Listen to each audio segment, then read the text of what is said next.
執好晒啲嘢啦，拜拜啦！第二間 hostel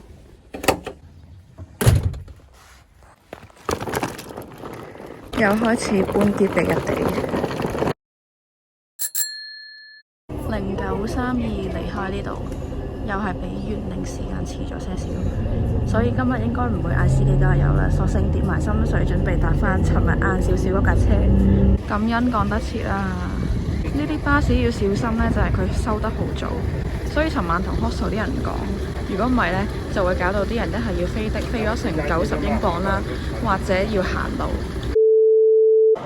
繼續手要快狠準，快買完嘢之後，而家就要衝過去雙吉方向嘅高速巴士。我哋又準備呢個抬篋嘅時間，懷疑呢架巴士到了。頭先有另外一架係一樣嘅。頭先呢，有兩個外籍人士一嘢衝咗上車之餘，放埋行李落去個下面艙嗰度，有 WiFi 同埋有行李位，都 OK 舒服。到咯，大概坐咗8個字嘅高速巴士。咁桃園台而家就落緊雨啦，行程關係啦，我應該會係先玩完船之後就開始坐纜車。一般人呢，如果係東京過嚟就會坐登山纜車上山啦，我就應該係坐翻嗰架纜車落山嘅。而家山上面呢都比較凍，所以嚟到呢，記得要帶翻足夠嘅衣物擋風同埋保暖。最近喺 YouTube 成日都見到呢個好熟悉嘅格局，要留意翻今日一個 roadway 係4.9最尾一班車啦。搭船嘅話，一程 round trip 大概70分鐘，要留意翻最尾嗰兩班船，即係4點25分同埋5點鐘呢，就唔係一個 round trip 嚟嘅。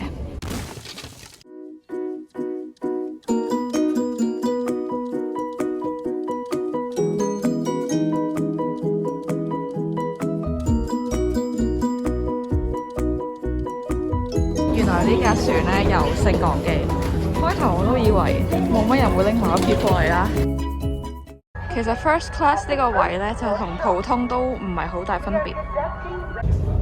開咗船路，呢度呢仲有個座位區，不過呢都幾凍下。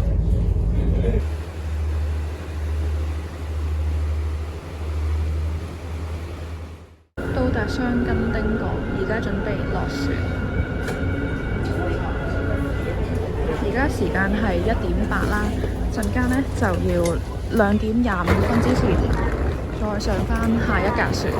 如果好天嘅話，相信呢度會熱鬧好多，因為可以撐船仔啦，亦都可以踩水上單車。箱根丁港呢度係一個小社區啦，有啲基本嘅設施，例如郵局啦，同埋有啲餐廳嘅。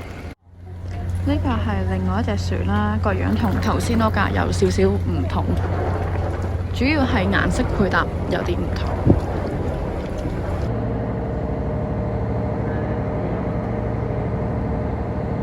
而家就行緊去個鳥居，鳥居喺我哋嘅左手邊啦。咁沿途一路行呢，條路都係比較平坦啦，同埋就算拉篋都 OK 嘅。咁我即刻收翻頭先講嗰句，道路暫時平坦先，因為我而家挑戰拉篋去嗰個神社。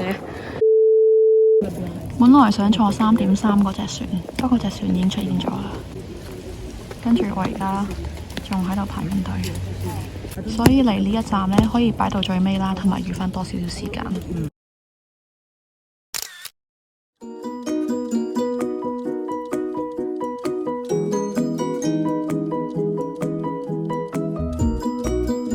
船就走咗啦。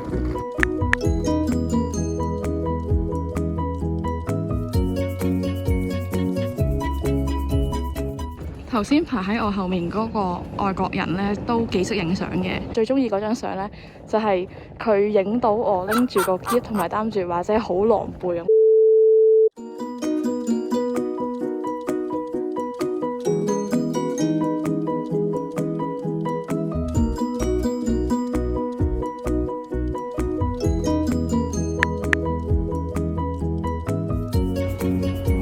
一行出個站，就有一陣好強勁嘅硫磺味。下面就係嗰個大涌谷啦，而家咩都睇唔到。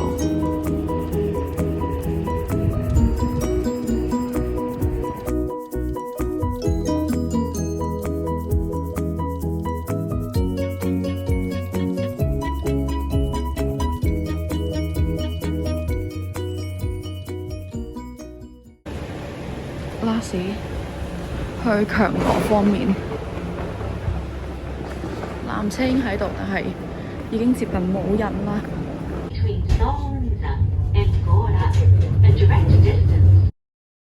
終於去到強羅啦！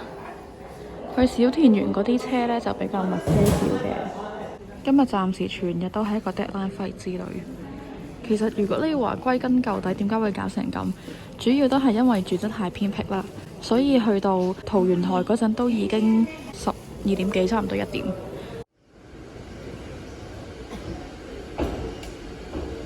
喺去緊鎌倉嘅路途上，等我總結一下富士箱根3日2夜之旅先。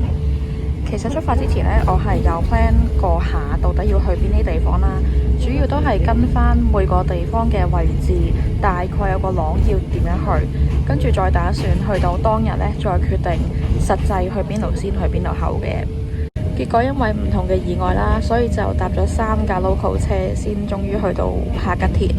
嗰陣時都已經3點幾，跟住就好快咁樣去咗日川時計店啦。好彩可以見到富士山，亦都順便去埋金鳥居啦，同埋本町二丁目商店街。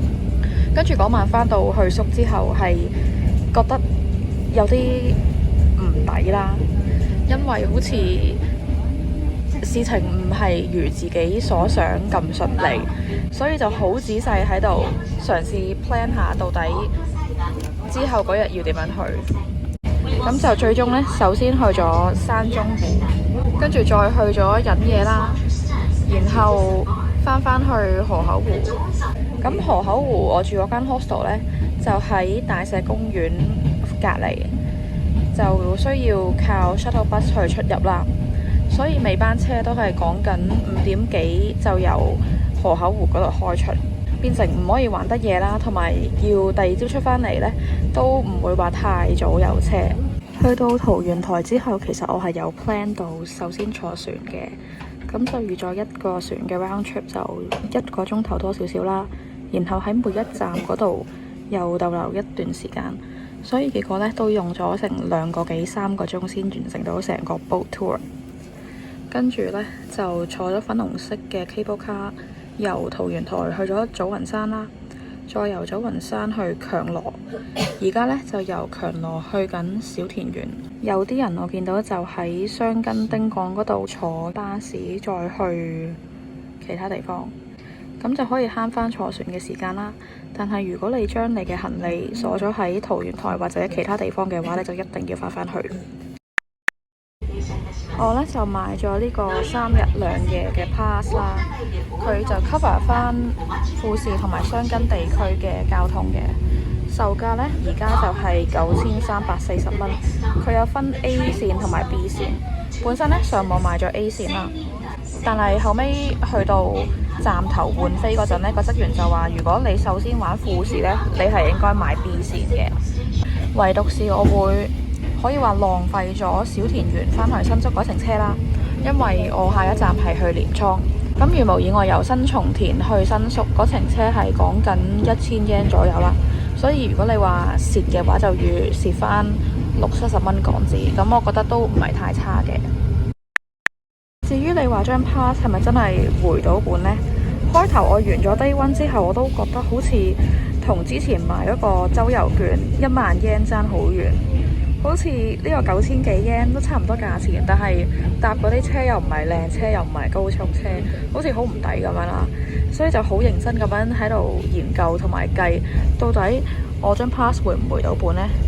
咁因為我住得遠嘅關係，所以其實呢3 day 加埋 day one 用咗1767蚊到啦， day two 就用得多啲嘅3165左右， day three 如無意外呢都 over 8000噶啦，所以 total 呢就用咗13000幾或以上，即係回到本嘅。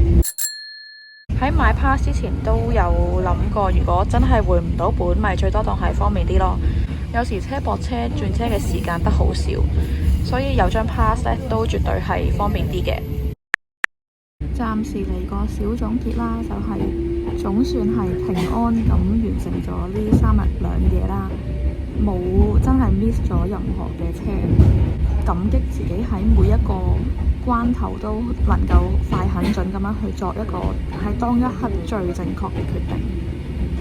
我覺得最緊要係 keep 住自己身體健康啦，作好其他嘅準備啦，例如買定啲乾糧旁身，有需要時用。可能遊客區一般都應該會有便利店或者有嘢食啦，但係尤其是去到呢啲咁郊區嘅地方，加上平日可能真係會冇開或者好早閂。跟住講下 gear 方面，我今次其實都係一個背囊啦，同埋一個4/6篋。呢個篋好重要嘅其中一環係佢夠輕啦，同埋佢可以熄旗。熄旗之餘呢，佢係唔會喐嘅。之後因為日本都好曬啦，要戴太陽眼鏡啦，同埋如果去啲地方黑啊或者唔熟嘅話，有個頭燈係會好啲嘅。仲有呢個手機殼，我覺得好幫到我。因為尤其是女仔呢，好多時啲衫褲可能冇袋，咁就靠條繩。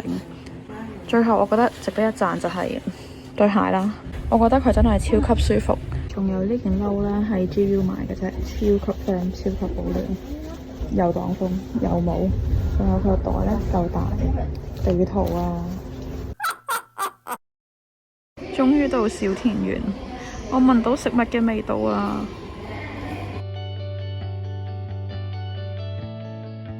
完全冇英文參太之下食完個飯，9點半長途跋涉去到鎌倉，完全係嗰啲步行街 feel， 好中意呢種日本韓國會揾到嘅感覺，但係喺香港揾唔到。第3間 hostel 好似幾靚咁，好靚啊！希望聽日可以影到。跟住個手繪地圖又係勁精緻。